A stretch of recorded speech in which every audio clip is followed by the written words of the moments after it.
Hi, I'm Parker. And I'm Tim. And this is the Rage Podcast, where today we're going to talk about the great foundation that is the Trinity.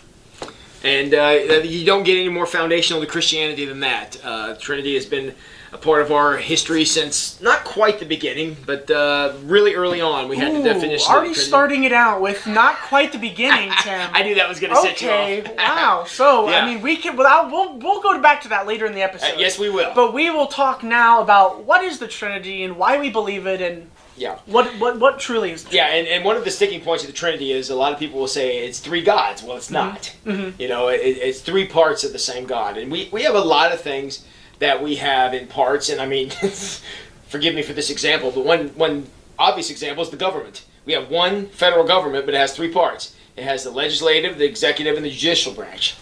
And three different functions. Yeah, three different functions. However, you take one of those parts of the government out, it's not a government anymore. It's I don't know what it is, but it's not. It ceases to be that. Our government. It's right. Our, yeah. So that's a good example of how three parts make one whole, and that's the way we look at the Trinity. Three parts make one whole. It's how we conceive of God. So it's not, but so each of them have their own different roles, and we'll talk about, obviously we have the Father, who created was there since the beginning and created, the world and all these, and he was the creator, is what we could also call him.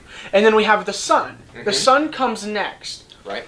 The Son comes to save the world from all their sins. Right. He gives us the teaching and was the perfect example of life on earth. And now we still have the Father and the Son, but the most important part of the Trinity, I would say, in today's age, is the Holy Spirit, which is working in all of us today and was pretty much in the church and is the church. Right. That is what moves and makes us do these Christian things, I guess. Right. Well, one of the easy ways to look at that is we call it the Creator, the Redeemer, and the Sustainer. That's how those three work. And if you look, the very first, not the very first, one of the event we look at as being the arrival of the Holy Spirit is Pentecost. Now, with the other word for Pentecost is birthday of the church. Yeah. The church, as we conceive of it today, did not exist until that point. And it was the entrance of the Holy Spirit and the continuing empowering and presence of the Holy Spirit that allows the church to be, more than just a club, more than just an organization, more than just a nice place to go. It's the spiritual power that makes us different from, the Rotary. Right, exactly. I mean, and not that those organizations are bad; they're just not serving the same purpose. Yes. Yeah. So the Holy Spirit is what, and I liked that because I feel like some people can get us confused, churches and certain other organizations in town. Because honestly, guys, we live in a generation where the mission of the church is so similar sometimes to these other little clubs and organizations to where they lose that these are the people who are possessed by the Holy Spirit, Right. Yeah. And they are out here to do the Holy Spirit's mission and God's mission and everything. Right. And we again, we have confused kind of being good and doing the right thing with being Christian. Now, not that those things are mutually exclusive, but they also aren't exactly the same thing. We can do good things, and you said the Rotary. That's a fantastic example. They do great things in the community. They do mission projects and they take on things, but they don't do it Christ-centered. They do it because it's the right thing to do. Which is great. Again, 100%. Awesome. I'm a member of the Rotary, and I'm going to be president of the Rotary next year. So obviously, I'm a big supporter of that. But the Rotary and the church are not the same thing. We may do a lot of the same things, but we don't exist for the same purpose. So that's a little bit of how the Trinity, I guess, works in our lives. Yeah. And I like that. What did you say? The Creator, Redeemer, and Sustainer. Yeah. That's the best way we can explain the Trinity. Yeah. And now when we say the Holy Spirit is the action, the living part today, I guess if I want to say that. Yeah. The Holy Spirit is all three still. Correct? Yeah. Well, they all function together, just like the government. They're all, so it's not like... I mean, in the government, the legislative branch doesn't have any laws to create if you don't have the executive branch to carry them out and the judicial branch to interpret them. They can't function without each other. All three must go together. Correct. So if we do signal one out, we're not saying that the Holy Spirit is its own separate thing because they all come together. That's a heresy, which we're going to get to in a minute. Yeah. Heresy, also known as things you want to avoid. So. Yes. Yeah. Well, as far as conversation about the Trinity, one of the places that I don't know if confusion comes in is through a verse that we've got to share. So you want to go ahead and introduce and share the verse you got? Yes. But concerning the day and hour, no one knows, not even the angels of heaven, nor the Son, but the Father only. So this verse here, it calls out the Son and the Father specifically. It says the Son does not know, but the Father does.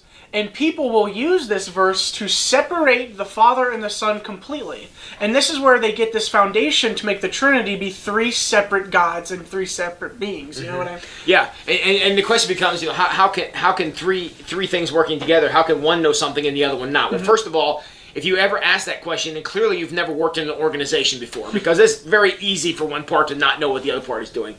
But I think it goes beyond that. It's about in this setup that we're talking about, creator, redeemer, sustainer. Obviously, there were parts that God did that did not need redeemed or sustained, especially early on. The 7 days of creation, God was kind of, God the Father was kind of doing His thing during that time, and the Son and the Holy Spirit were present. I mean, the first chapter of the Gospel of John tells us that. But the idea is that the concept of what was going on there made that happen. So I don't necessarily say they're working independently of each other, but the idea is they were all doing their assigned roles, and in this assigned roles in this particular place, God the Father is the one who's going to determine where that comes from. When you look up, if you were to look up right now, probably the Trinity explained, and you go to images, you will see a chart that is a triangle. You'll have the Father, the Son, and the Holy Spirit. And it's the Father is not the Son, and the Son is not the Holy Spirit, the Holy Spirit is not the Father, but they all point in at an arrow with a smaller triangle in it that says God. And it's honestly, what we have to understand is the Trinity is a holy mystery again. It's not definitely defined as, we don't know it all. Well, that's why we call it faith. Yeah. So that plays another major role in this, and it will always be a mystery. This has been discussed literally throughout all ages of the church. It's a conversation that goes clear back to the beginning. It has split churches. It has done many things. Because people can't accept the fact that it's a mystery. But please accept that fact. Yeah. Well, and again, that's why we call it faith, is there are going to be mysterious parts to it. I mean, how did God talk and the world came into being? Scientifically, I don't know how that can work. But the point of the story is, whatever it was happened that God is here, it was God's conversation with the world that created us. I'm good with that. I don't understand exactly how that works, but I'm good with that, knowing that that's what our origin was. I can accept that as Right. And one of the things that Jesus is referred to, and what you turn to right here, the Gospel of John, is verse 1 says, "In the beginning was the Word was with God, and Word was God." It's interesting that John, the author of this Gospel, chose his words very carefully, because what did God do to create the world in Genesis 1? He spoke. Well, when you speak, what do you use? Words. And that's where that idea came from. So, what was the conversation about that created all these things? I don't know. Maybe it was about Jesus. But whatever it was, words were used, and that's the representative of Christ in the creation. Now, since I am only the intern, I'm going to put Tim on the hot spot for a minute, because again, he's been through seminary and he's been through all these higher education. Yeah, prepare not to be impressed. Now, did God create the Son and the Holy Spirit? Did the Father, the Creator, create both of them, or were they all in creation at once? Now, when you say create, do you mean they didn't exist before? Because I do not believe that. I believe they're always. They've always existed. Yeah. I believe that in the Christmas story, Jesus took on human form. And the Pentecost story, it was the breath of God, which actually gave life to Adam in Genesis 2. It's the same thing that gave the Holy Spirit to the people. So they were so when we say God is always was and always will be, same thing goes for in the whole Trinity. The Trinity. The Trinity, as we conceive of God, has always existed and always will. I have seen some arguments come that the Holy Spirit was created by God and became God, and Jesus was created by God and became God. Because if that was the case, they would not be eternal. And if I may take this, there are a couple churches out there who believe the same thing. So they'll say Jesus was sinless, and you can be too, and he became a God because he was sinless on earth. Yeah. Which again is incorrect. Yeah. It denies Jesus' divinity, and the whole redemption story falls apart without that. Because the Trinity that's where people can manipulate this whole ideology to make it feel whatever they want it to be for their agenda or whatever. Yeah. to where so people will say man can become their own God because they worked through life and they've done all these things like Jesus did and yada, yada, yada. And that's known as narcissism. And and if you have ever lived, you know that it is impossible to be like Christ. Yeah, and this almost becomes which came first, the chicken or the egg. In this case, Jesus was God first, and then he was perfect. It wasn't the other way around. We don't become God by being perfect, because there's plenty of heresy to go around. There's a lot of heresy in this entire So and so that's the idea is Jesus was God first, and because he was God, then he was perfect. It wasn't he was perfect and then became God. I don't buy that. And it's important to know this because there are a lot of groups of people out there who deny the Trinity to support them in some way. Well, one of the arguments, and this is why I said the Trinity was not around in the beginning, here's what I meant by that, is that the term Trinity does not exist in the Bible, and the concept, the way we understand it, doesn't exist in the Bible. Obviously, God the Father is there, obviously Jesus is there, obviously the Holy Spirit is there, they're all there, but the idea of them being together as God, it's never spelled out that way. No, it's not. It's in there. I mean, so we're not like making something about a whole cloth, but the idea is that the concept is not there. So that's why some people struggle with this. The baptism of Christ as well is where we see all of them working in unison pretty much as well. So it's not spelled out. This is the Trinity, but we can see all three parts are working in unison. All the parts are there, but it wasn't until the later church fathers kind of put things together to help us have the Trinity as we know it today. Yes. Yeah. So this is a very important doctrine of the faith. Oh yeah. Because if you're not Trinitarian, you're not Christian, really. They go hand. They honestly the whole thing falls apart. It's like saying, well, I believe in Jesus, but I don't believe in communion or something. It becomes a significant issue. Yeah, I believe in Jesus, but I don't believe in the Holy Spirit. And then that's just such a whole. Right. It's like I only accept the judicial and executive branch, but don't care about the legislative branch. Yeah, so, it doesn't work. So, and one of the things down through the years that people have run into real problems with, in fact, there's lots of them, and Parker and I have thrown this word around here a couple times today, known as heresy. And so in order to kind of talk about some of the ideas of what heresy is and how it works, we're going to our resident expert on heresy. That's your good friend of mine, Parker Miley. So we're going next level with Parker.